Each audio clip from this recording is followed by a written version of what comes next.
How many Japanese warships managed to survive the Second World War? This is a question that I've seen brought up a few times, probably for the reason that, for whatever the number is, it can't be that high.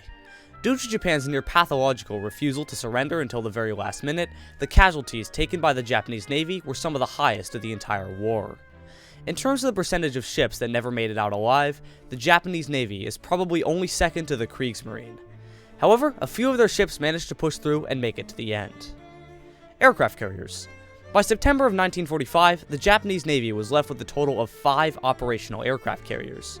The fleet carriers Katsuragi and Junyo, and the light carriers Hosho and Ryuho, and a single escort carrier, the Kaio, plus 2 seaplane characters, for whatever use those would have been. Of these, only the Hosho was still in a combat-capable condition, and was the only one, at that point, still capable of flight operations. Battleships. Only one Japanese battleship survived the war, rather famously, the Nagato. By September of 1945, she was heavily damaged, but still technically combat-capable, and reasonably okay at moving, you could say. Cruisers. The Japanese cruiser force was a bit more intact than the battleship force by the end of the war.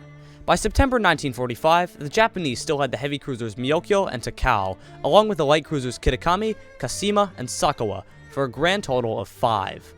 Of these, only the latter 3 were still operational by the war's end. Destroyers.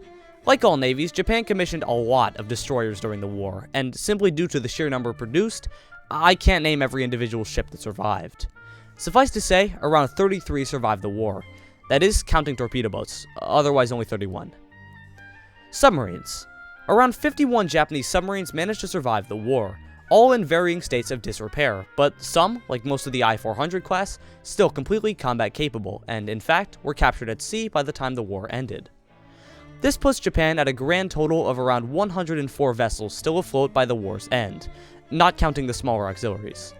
Definitely a far cry from the Japanese Navy that first entered the Pacific War, but in terms of pure numbers, it wasn't the smallest navy in the world.